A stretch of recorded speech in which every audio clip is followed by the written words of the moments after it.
Welcome to Luminescence, Common Sense Spirituality, a show designed to share spiritual insights with you so that you can comprehend the universe and how it functions. You are about to experience raised consciousness. This is a place where spiritual principles are shared with the goal of assisting you to expand your understanding of both the seen and unseen worlds. Luminescence Common Sense Spirituality helps you to discern the timeless truths handed down from wise sages through the ages, from the airy-fairy nonsense that is being taught today. Now, here is your host, Lynn Wyeth. Welcome to Luminescence Common Sense Spirituality. I'm Lynn Wyeth, your host and the creator of Namology Science, the ability to know all about a person's personality and their soul's purpose simply from a person's name. Now, the music that we always start our show with and the song we end our show with is created by Dee L'Amour, and you can hear more of her music at DLEMOR.com. Our topic today is pets. How important are our pets? Do they have souls and progress like humans do? How important is it to experience having a pet in this lifetime? What happens to pets who have not been treated well? Can pets ever evolve to human status? Do pets change from one animal to another over time? Are all animals conscious? And our special guest today is Laurie McQuary. Now, Laurie McQuary has been on the Portland and national psychic scene since 1985. When she was 18, she was in a horseback riding accident. Laurie was in a coma for 3 weeks, and after that she awoke. Her life has never been the same. She began having dreams like newsreels and black and white film of violent plane crashes. Shockingly, a few days later, she began seeing television newsreels of these same airline disasters actually happening. Now, Laurie McQuary has been established as a professional psychic and has gained fame for her work in a series of notable cases. The cases range from missing people to crime investigations.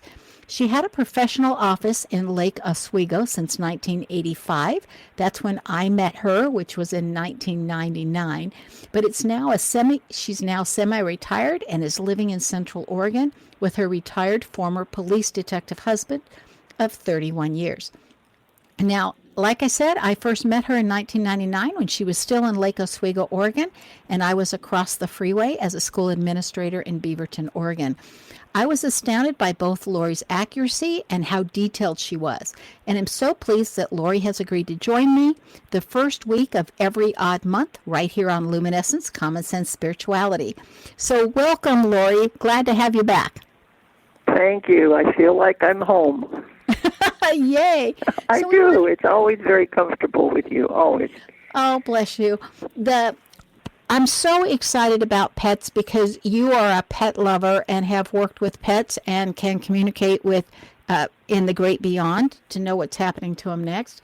So how important are our pets to us? You know, I think of my pets, and I have 5 rescues, 3 cats and 2 dogs, and they all love each other. To me, it's like taking a mental Xanax. Every time I get out of the chair and the cat jumps up or the dog comes over, they're soul soothers. That's what I feel. You know, look at all the therapy work that's been discovered through people taking their dogs, animals, period, into nursing homes and centers where people are not able to have that kind of wonderful companionship and comfort. I think animals, and this has been stated many times, if you have an animal, you probably live longer because there's so much compassion and love that flows between. And it's amazing to me. And even difficult animals, you know, if we're talking pets now, I think we have to address that they have personalities, which I would think most people would agree. And sometimes they can be difficult. I had a cat named Lucy years ago, named after Lucille Ball because she stirred everything up. And I just figured that was just who she was. And she'd run the dogs around and boss them. But you know, in her older years, when she was rheumatoid arthritis ridden, you know, I talked to her a lot, and she mellowed. And I thought, this is just a lot like people. You know, sometimes people are difficult, And then just before they get ready to pass over, a lot of times they get it. But I think they're here as not just companions. It's way beyond that. And I'm so thrilled that in the last, it's been probably the last 40 years, maybe a little longer, that animals have been elevated in our just concerns. And, sometimes people go a little over the edge with their dogs and cats, and that's okay. I think you have to bind with whatever makes you feel good. And I am thrilled to be able to share and hear other people's stories as well. Do pets have souls and progress like humans do? I think they do. And the reason I base that is I am a real strong believer in reincarnation. I like to think God gives us more than one chance. Well, I think he does the same with animals. I have talked with people about past life regressions, and I will have said in maybe the reading, do you have a cat? Do you have a dog? Yeah, I do. And I tell them about a past life. I see them with that animal in. And 9 times out of 10, they know exactly what I'm talking about. They go, yeah, I have a feeling. I was in Egypt with this cat. Yeah, It's this wonderful confirmation. And I believe they have souls. Look at the wonderful, just automatic love they give us without really expecting anything in return, except maybe a dog treat once in a while. But, they are absolutely perfect. They're perfect. I once read in J.J. Dewey's work that the purpose of a dog was to learn how to pay attention, and that once they had met that goal, and that's why they're sleeping, but they're listening all the time, ready to jump up, But that they're also pretty intuitive. Yes, and that the more love that we give them as a human, giving them more love helps them progress faster in their own way of progression. Yes, I agree. And I love the intuitiveness. I've got a 100-pound rescue called Gus, and he looks just like his name, solid, strong. But we communicate, and I'm saying not always in words. I think people find that their animals pick up their thoughts or feel the energy, and, that's priceless. Do you also think that animals can take on their owners' illnesses?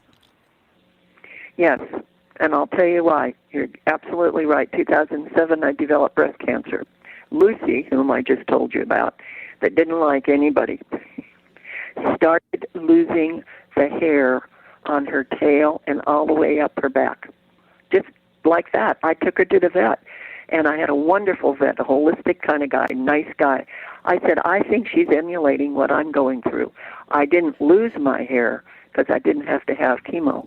I had surgery instead. But I think the cat felt it, and he looked at her and he said, there's nothing wrong with her. This will grow back. And he agreed with me. I said, I think she's commiserating with me. Isn't that interesting? Well, I've not ever heard of it. I mean, animals, yes, when animals get cancer and their owners have had cancer, I've seen that, and I have had people relay it to me. Absolutely. They are so connected to us in so many ways. I think it's very important that if you have an animal that's hurting, to look at yourself first and to say, did I contribute to this? Are they picking up something?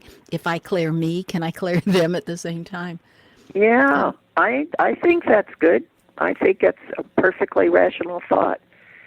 So how important is it for people to experiencing having a pet in this lifetime? I don't think you fully lived unless you have. I hear sad stories sometimes of people who go, gee, I never had a pet until I was 21. Well, then you were waiting a long time. Sometimes people have not resonated with animals, very few. And, I would never be with a person, period, who didn't love animals. Never. Because that tells me there's something missing from their soul. And in particular, if you run into people, and maybe I'm taking this in a direction you don't mean, but I have to mention it. If you run into people who don't like dogs, hate cats, that kind of thing, beware. There's something missing from them. because animals ask nothing of us. They're just so happy to be here. And I think they're the little errand boys, girls, of love in the world. You know, I can hardly stand to watch those commercials on TV about the pets in the shelters. I tear up every time. But what I love is they've captured many times the reaction of the dog knowing they're being adopted, the person picking them. And they've captured that. Isn't that cool? I know that when my daughter decided to be a rescue home for animals as they were waiting so that they wouldn't get killed at the Humane Society while they were waiting to get placed, and then there was a group that was trying to place all these animals, and she would take the dogs in. And the first dog that they took in, she tried to explain, and at that time my granddaughter was almost 4. And the first dog that they took in, it took about 3 months, and then the dog was going to leave. And my granddaughter had an absolute fit. No, this is my dog. It's one of the first sentences she said, my dog. My God. So over the time, they now own 2 dogs because the grandchildren just wouldn't let those dogs go to somebody else. You know, That's even wonderful. as she still takes in dogs as a rescue dog. And I thought it was so cute that the children so quickly identified with, no, we love this animal. You can't let No him go. hesitation, yeah. I know. Isn't that wonderful? You know, so what happens to pets who have not been treated well when they go to the other side? You know, I was telling you a little earlier about Wanagi. And I like to believe there's spirits over there that just, I call them the Walmart greeters of heaven. You know, I think there's people who take care of them. You might think of it as an extension of the situation like your daughter is doing. It's not a rescue, obviously, but I think they get healed over there, and I do believe they come back. I believe they not only come back to visit, but I think they reincarnate like people. See, I believe that too because I have recognized like the same dog. Like I absolutely love the Great Dane I grew up with. Yep. And I agree. Believe that soul came back to me. Well, I'll tell you, when I had lost my old Ayla, who I had for years and years, she used to accompany me to my office every day. You may have seen her when you were there. She would sit up on the chair, and honest to God, I'd look at her, and I swear she was my grandmother visiting because she had the same eyes, just intense. And when she passed on, I didn't think I'd ever get another dog. Well, within a couple of months, my husband wanted to just, let's go look. Well, I wasn't there to, we went to the rescue place in Hillsboro, and I wasn't looking. He found a hound, which we brought home, Roscoe, and as I was walking by his cage, I looked and I thought, my God, is that animal sick? It was a little dog, puppy, looked up at me, and it was Ao's eyes. I said, done. And I picked Wanagi out, and we got him too. So, I think it's important. Some lifestyles don't lend themselves to being able to have pets. But again, I'm coming back to J.J. Dewey's writings. And in his writings, he has said that dogs and cats look at us like we look at God. Because they look at us and they go, by magic the food appears. By magic the water appears. By magic, look what this person can do and provide. And the dog has no idea how it gets done. But so, you know what? I know. But there's also a deeper connection, too, that I so admire.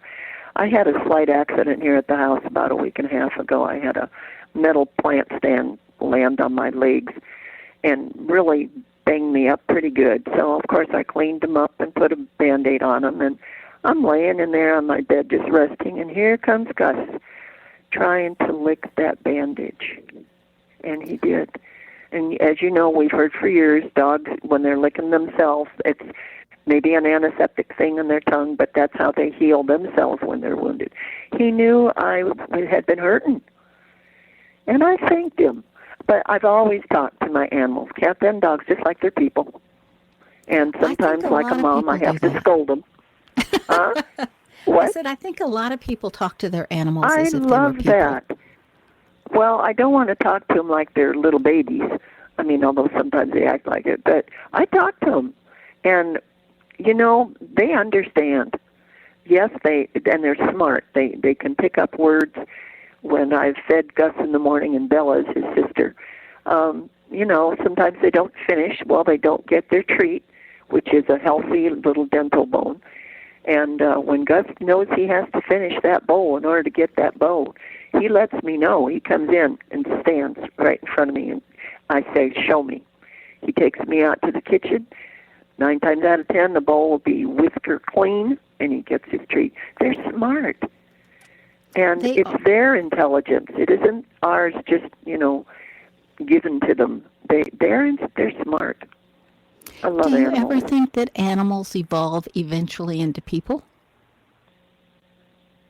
No. I don't want to disappoint anybody. I'm not privy to all that information on the other side. I think animals have their place like we have our place. And I think animals can imitate human behavior. You've heard about how smart elephants are. I think we all have a place here, and it's quite unique. People, animals, all forms of life. And that's why I've always followed the Native American belief system and respected it, that everything has a soul, even trees do. But I don't think animals morph into people. I don't. I think they can keep coming back as animals. They might choose something else. Okay. I know one lady that... hold your story for just a moment because we're coming up to a break. But I had asked that question because in the Hindu faith, they believe that you progress through the different animals, and to become a human. So I just thought I'd ask your opinion. But we want to come right back to the story you were fixing to tell us. So please remember it. And we are Luminescence, Common Sense Spirituality, and our guest is Laurie McQuary. And we'll come back and talk more about pets right after this break.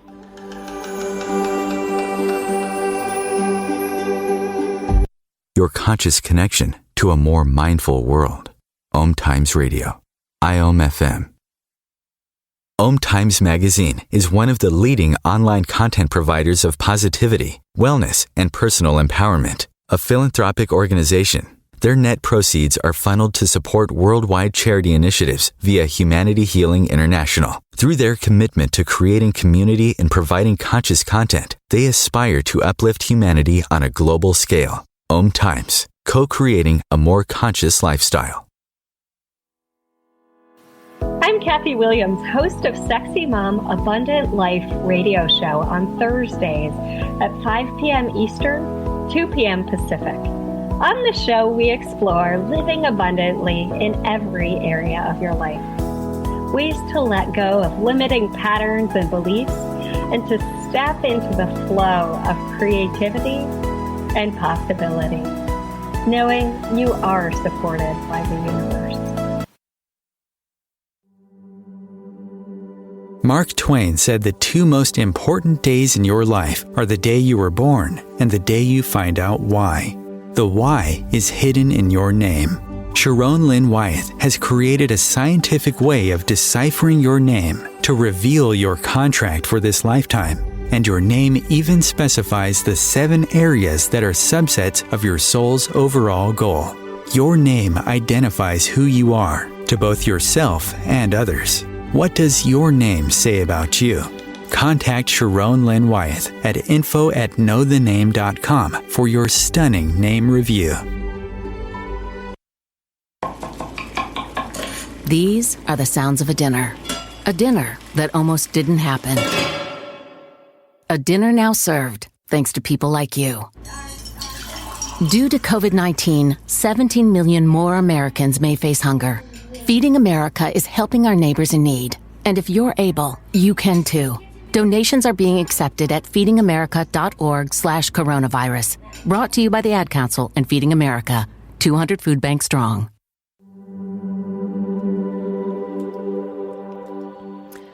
Welcome back to Luminescence, Common Sense Spirituality. You are with Sharon Lynn Wyeth, and our special guest today is Laurie McQuary, and she specializes in being able to both be a psychic and do reincarnation, know where you were in the past, where you may be in the future, and the great beyond, and talk to those.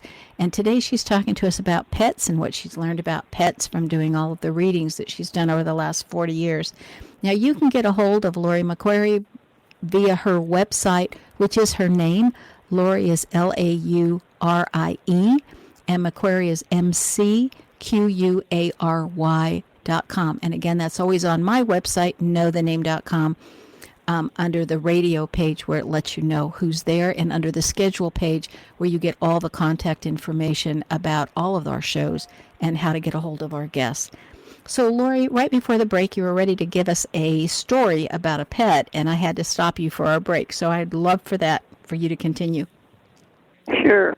Well, I think and it was just very heartwarming for me to experience it with this client. She had a dog for years, of course, and, like everything, we have to prepare for that moment. And it was being hard for her, and she had just lost her husband.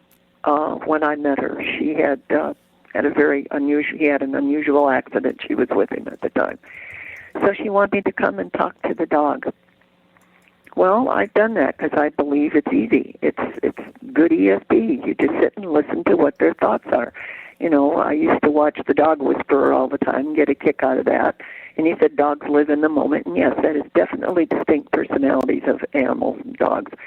But this dog, when I started just tuning in, was talking to me exactly with words. Of course, the dog wasn't speaking them, but I was picking it up.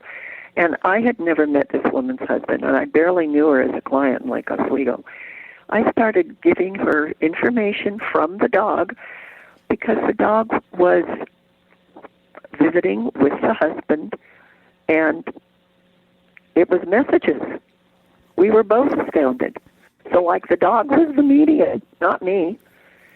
And the dog and he had been very close. And, and you'd think, because some people do this, he'd want me to come by every week, the lady. And I said, no. We were joking about it. I said, you don't really want me to come every week. This is an initial contact with your husband who's passed over and using the dog. And it was a unique experience and a little strange, but I accepted it. Messages coming through the dog to me, to the wife, were accurate. And I didn't, like I said, I hardly knew her, so it wasn't me just knowing stuff from the past. So that's just kind of an unusual little story, I think. Well, do you think pets can see that which is invisible to us, so they know when somebody who has crossed over comes into the room? Absolutely. And I tell people this all the time, cats or dogs. If you see them staring at a spot, like I know, and I've had several clients who've lost relatives, and they'll go, she goes over to Sonia's chair and sits on it. And I said, well, she's missing Sonia, but she's also assuring you that Sonia's there. And yes, they can see it. I don't think they have a filter that is removed. And, that's why animals are so unique to us. And like I said, they're very telepathic.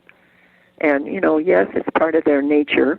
But like I always say, I don't have alarm service in my house. I got 2 dogs. I don't need it. They know. But it's just a wonderful connection and special. And I think this relates to all animals. We're fortunate we live in Central Oregon. We see deer daily in the yard, squirrels, you name it. My husband's a real lover of nature. And we just get great pleasure out of just looking out the window, and we have bunny rabbits and you name it. So I think animals, period, are here to reassure us that there is balance in the world. We don't see much balance these days, but nature itself is still balanced if we quit mucking with it. I look at it that, especially dogs for me, because I've been around more dogs than cats, is that they show us what unconditional love and unconditional acceptance looks like, because I'm not sure that we in a human form are capable of unconditional love, but we are definitely capable of unconditional acceptance. And as our goal is to find the love within toward everybody that's here, I think our pets exhibit very well what that looks like. Perfect. Well, I also think what you're saying is absolutely spot on, because loving a pet, loving an animal, period, whether it's a pet or not, it's healthy for us to feel that positive. It's healthy for us to emulate that. And I think if people could love other people as much as they do their pets, we would be in balance. Do you think pets help to warn us too when somebody comes into our sphere that is not appropriate for us? Because would they growl or not go toward that person? Yes. Or can I tell you a funny story quick? Oh, absolutely. My husband's walking the dog, Gus and Bella. Down here we have a wonderful river, and there's not a whole lot of people out here, but they were walking, and our dogs love everybody. And I do believe that's a reflection of ownership. If your dogs are friendly, it's probably because you are. And all of a sudden, these two really nasty-looking creature guys, just bums almost, but with fishing poles, climbed up out of the bank. And my husband, who's very admittedly intuitive, says the hair on the back of his neck just stood up. And he thought to himself, because he's a retired detective, these would be good customers, as he used to call the bad guys. At that instant, Gus, particular Gus, hair on the back of him was bristled, and he snarled and growled. I have never heard him do that. Never. In fact, the joke here at home is Bella never shuts up sometimes outside, but if Gus barks, you better listen, because something's going on. But Bob just said, he looked at the dog, Gus, and he just said, well, good, we're on the same page. And these guys walked by, and Bob had to hold Gus back. He did not like these characters, just because they smelled bad, I suppose, but they looked pretty bad. So I trust, and I know people do, I trust my dog's reaction to people. And seriously, if the wrong person came into my life and I had to say, my dog doesn't like you, you're going to have to leave. I should have done that to a couple old boyfriends. That would have made things better. When I was in high school, I used to run the pier. I grew up by a beach in San Diego, and I used to run the pier, and it was a mile down to the end and a mile back, and I would run it every night. Well, my parents were very concerned about their teenage daughter going out to the pier at night, because the only lighting was from the pier itself. And so they always said, take the dog with you. Well, our dog was Great Dane. He was exactly 3 feet to the top of his back and 4 feet to the top of his head. And he was gorgeous. And so I would take the Great Dane down with me. What they didn't realize was that I wouldn't keep him on a leash, because he could run so much faster than me. He would topple me over. So we did the pier often enough. His name was Thor. That Thor, I would take him off the leash, and he would run down to the end and back to wherever I was in my run. Back to the end, down, back to me again. And we would do that all the way down to the end of the pier. And then when I was running back, he would walk next to me, because his stride was so long that he couldn't run. My run was his stride. And I thought, what they don't realize is how many people came up to me and talked with me because of the dog that otherwise would have just left me alone. Yeah, right. Counterproductive there. But what a nice story. And, isn't it wonderful how they just automatically love and protect? Automatic. There's no hesitation. He used to ride in the back seat of us in the car. Mom would let us kids go out and take the car only if the dog went with us, because then she felt like we were safer. Well, the dog takes up the entire back seat, and then he would hang his head out the side, and his head was so big that, when he's hanging 10 and his windows down, that if you look in the rearview mirror, all you see is his head. You can't see anything else. And so I used to say, Thor, head in, and he'd put his head on my right shoulder, and he'd just hang there until I'd say, okay, and then his head was right back out the window, Oh, my God. Dogs are It's smart. amazing. Yes, they are. They're beyond smart. And I think when you're lucky enough to have an animal in your life, and I know there's a vast difference between dogs and cats, but I've always had both, and I just accepted them just exactly for who they are. But it just, when your dog or cat really likes you, you really feel special. It's nice when people like you, obviously, but when a strange dog or cat will come up and know your energy and just gravitate to you and like you, that's like a huge acceptance. Well, Stamp of okayness. I wonder if you've experienced this. I know that when I'm channeling for a group and I go into my prayer and get out of the way, I'm usually sitting cross-legged on a couch or chair or the floor, okay? And by the time I come back to full consciousness without the channel, where it's just me again, I'm surrounded by whatever animals are in that house. They all wanted to get close because they love that energy that's coming in and through. Yeah. Have you found that also with yours? I know you said that you took your dog with you a lot to your office when you were working. Well, I used to joke with people because she'd sit up on the chair and they'd be a little startled seeing a dog there. And I said, don't worry, she's my channeler. That's where I get my information from. And people like that. But, I think they have such a special bond, and it isn't just confined to, and I don't want to leave anybody's pets out. If you got a pet hamster that you call Harry and you just think he's great, I'm glad, because I think they visit us in all forms, and all animals.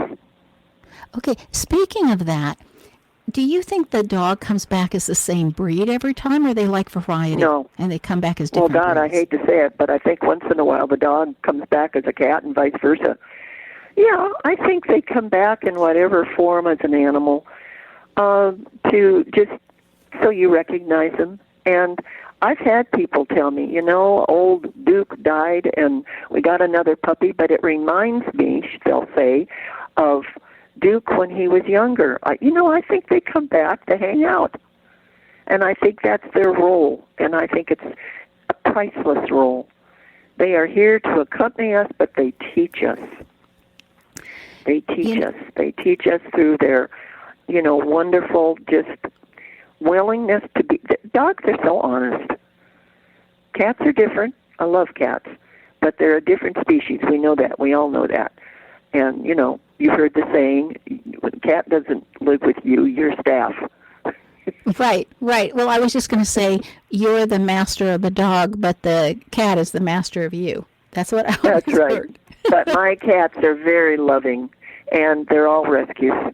So I can't imagine the one we got. Honest to God, I didn't go. You don't have to go looking. When dogs pick you, they find you. And I was sitting on our back patio one summer day here 3 years ago. And out here, you don't see stray cats. We got too many coyotes. My God, here comes this beautiful black cat tearing across the patio, jumped in my lap purring. I thought, what an entrance. How can you say no? And he stayed. And I call him Jack. Black Jack. Because it was his lucky day and ours when he showed up. Loving. This was not a feral cat. I picked up that he had been dropped off by people who couldn't take care of him anymore. And maybe they were elderly, and maybe it was mom's cat, and But boy, that cat had been with people, and he's just wonderful. And the other two cats, and he can get along just fine. That's what's really cool about that. Do you declaw your cats? Do you think that's appropriate to declaw? No, I don't. Well, I never let them out. Of course, they're indoor cats, and they're pretty respectful of that. But, dear God, if something happened and they got out, I want them to be able to at least climb a damn tree. I think that's like, and excuse me, maybe we're going off on a tangent, but I had a friend once who debarked her dogs because her neighbors didn't like the noise. I thought that was pretty cruel.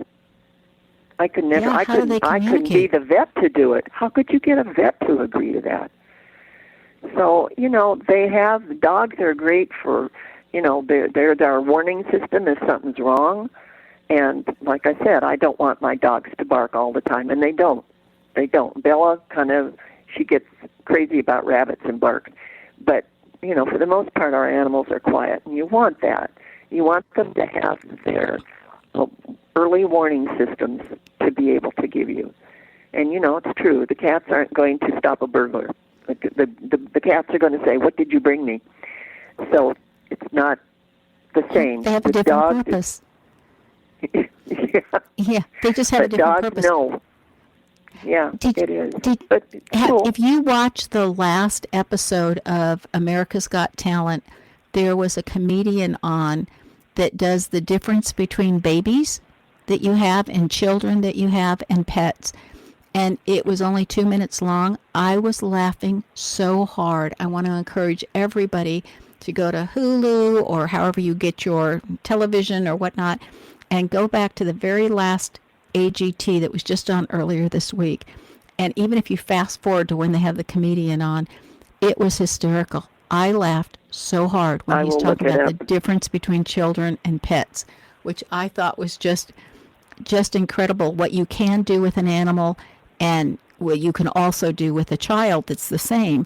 And then you say, but you know that there's a difference, with these, with what the difference is, and especially the ending, and I don't want to spoil it for anybody, but it just had the whole audience in laughter, and I thought, my God, people are crying. They are laughing so hard. Yes. Well, I've always said the sad thing is people live too long and animals don't live long enough. We want to talk about that when we come back from this next break, about what happens when a pet's master dies and how do they feel. And then how do we also communicate with our animals once they've passed over? And we will discuss those things once we come back from our last break. Stay tuned.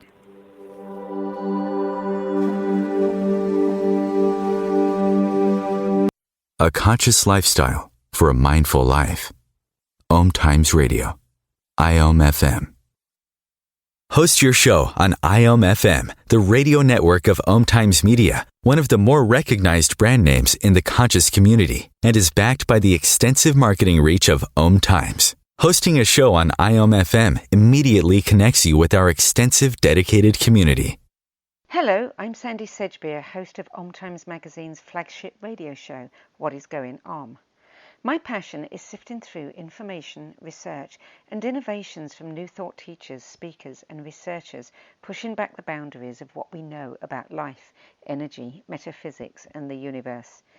I love shifting perceptions about who we are, why we're here, and how quickly impossible becomes normal when we open our minds, expand our awareness, and accept that the only limits that exist are those we place upon ourselves.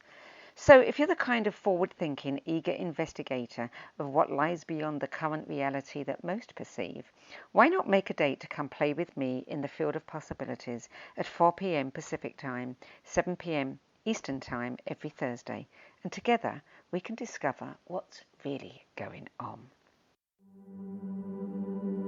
Are you feeling lost, confused, absolutely clueless? No way out, over, under, or through? Then it's time to have the Light Keepers, through their conduit, Lynn Wyeth, guide you by shining their light, illuminating the right path for you. Let Sharon share the wisdom of the ancient masters to guide you on what is coming next for you and to show you the silver lining in your current circumstances. Contact Sharon Lynn Wyeth at info@knowthename.com for a joyful, info-packed Light Keepers session. If I could be you, and you could be me, for just 1 hour, if you could find a way to get inside each other's mind, walk a mile in my shoes. Walk a mile in my shoes. Walk a mile in my shoes. We've all felt left out, and for some, that feeling lasts more than a moment. We can change that. Learn how at belongingbeginswithus.org. Brought to you by the Ad Council. Walk a mile in my shoes.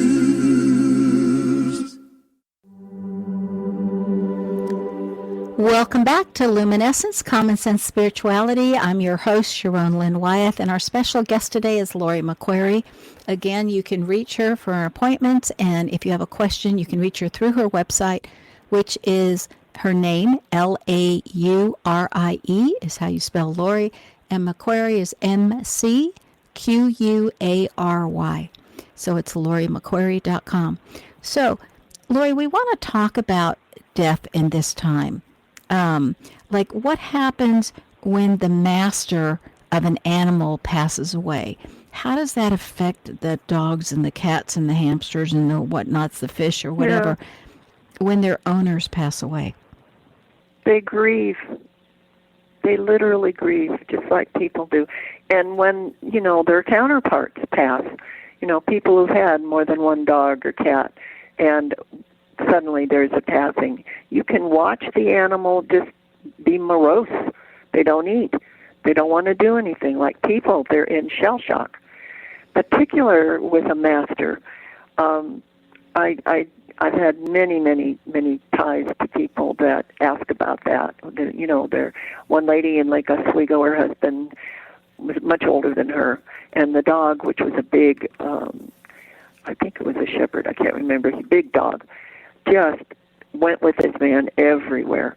Well, after the man passed, that dog would sit right where he always sat next to his master's chair. And until the dog himself went on to another life, he sat by that chair, not all day long, but a lot.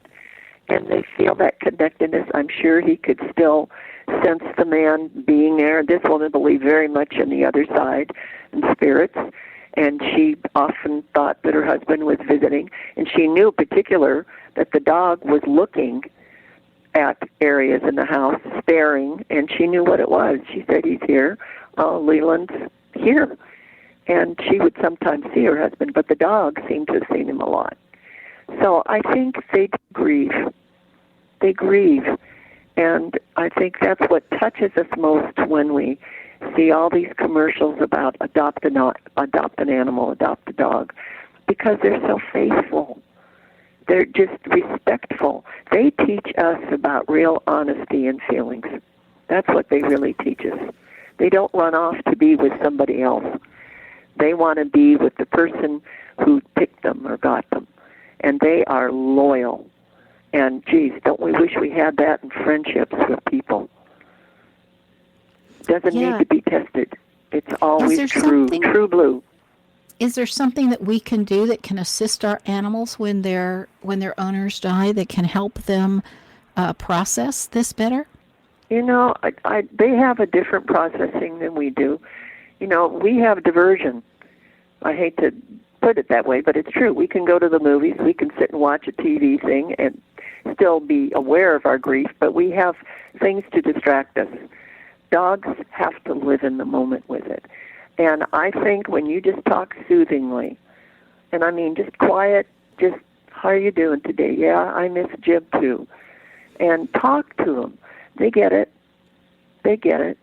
And I like to think that when people pass over and then their dogs pass over, they're together, because I believe they are.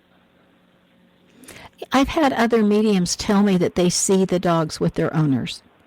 Yes. Or the cats with their owners or whatever. Don't you remember the famous true story, I think it was in London, where the dog used to meet the owner at the train station every day, and the owner died, and the dog still went down to the train station and waited.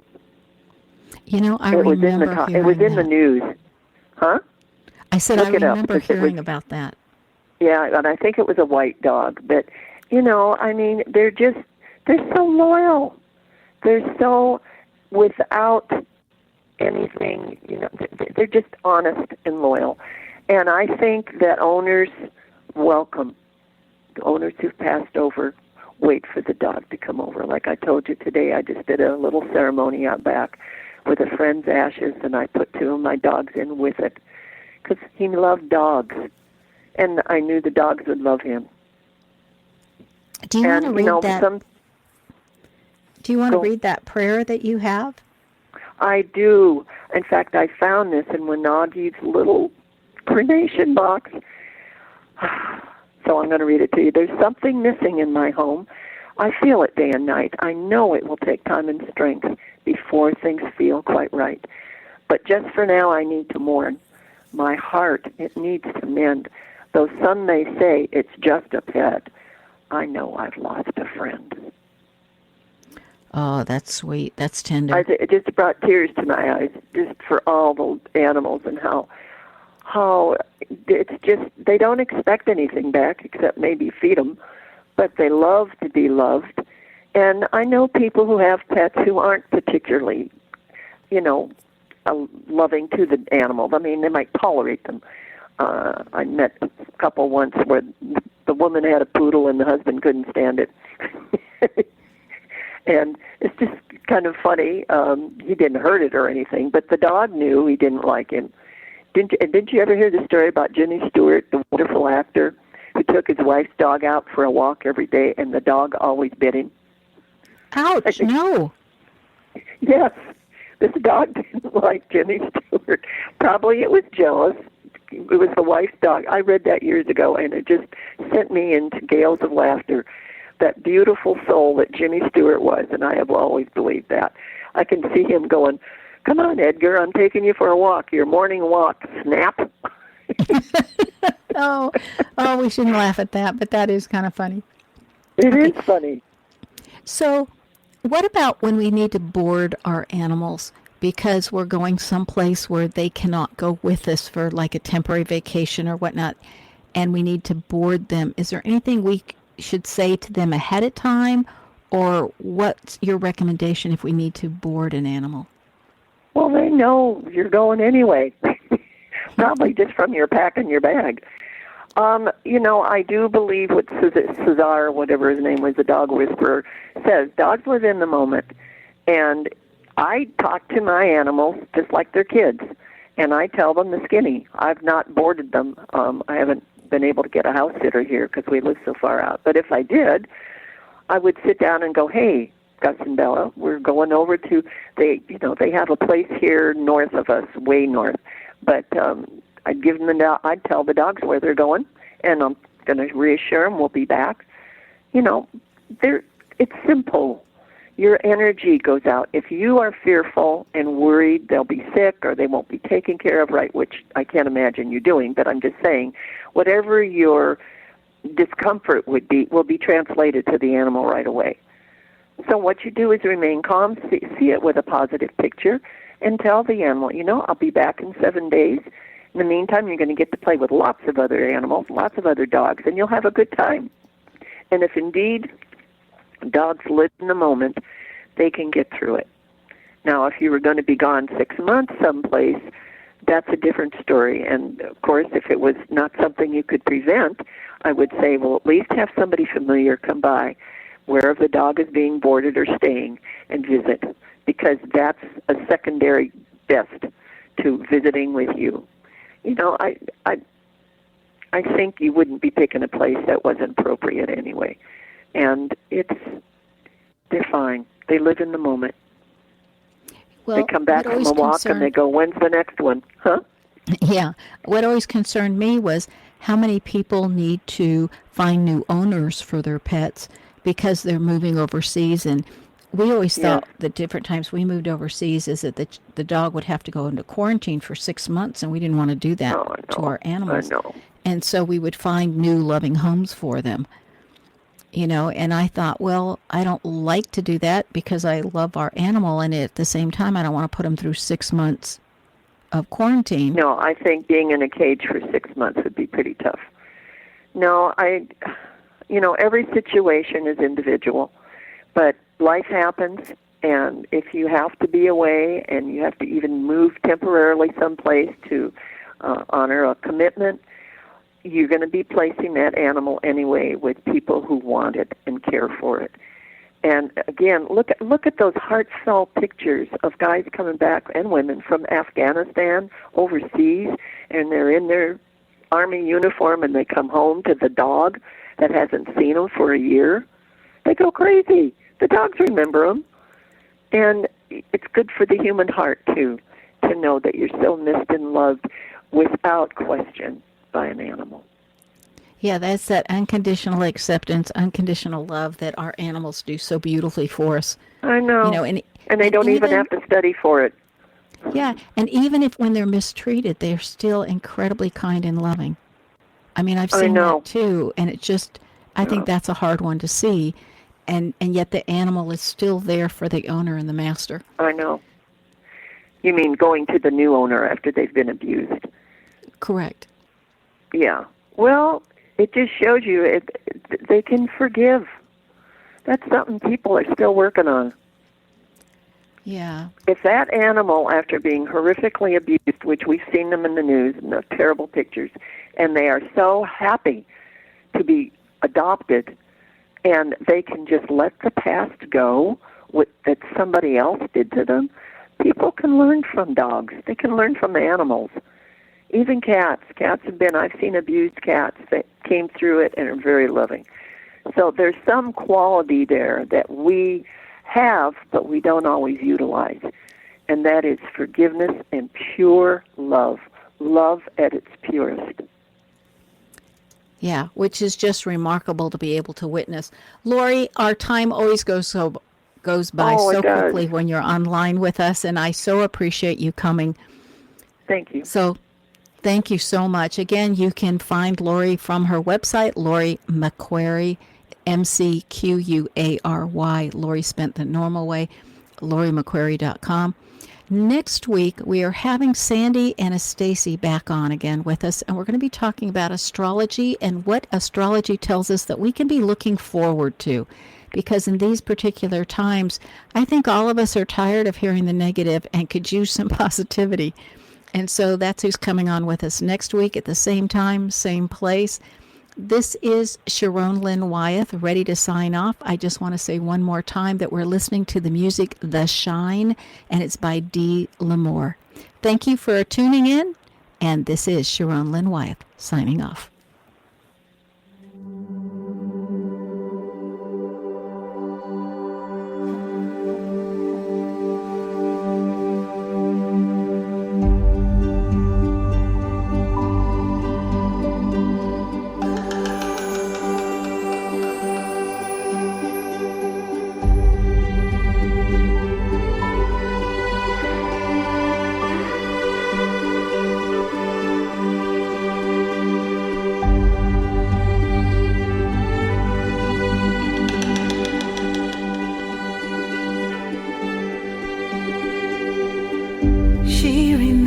So long ago, gazing in the mirror,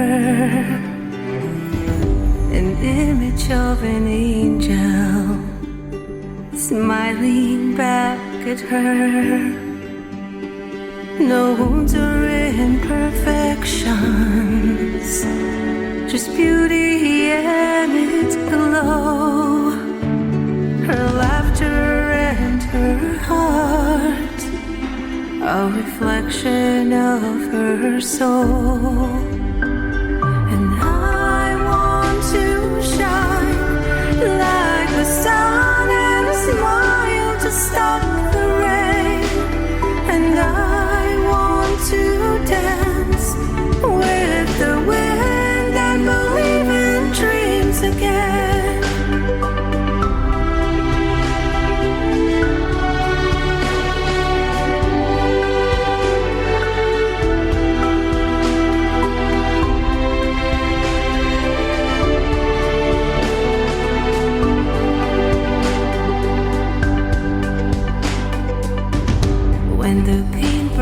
Of life stroke the canvas of her, the light slightly dimmed, her reflection unseen, and all that she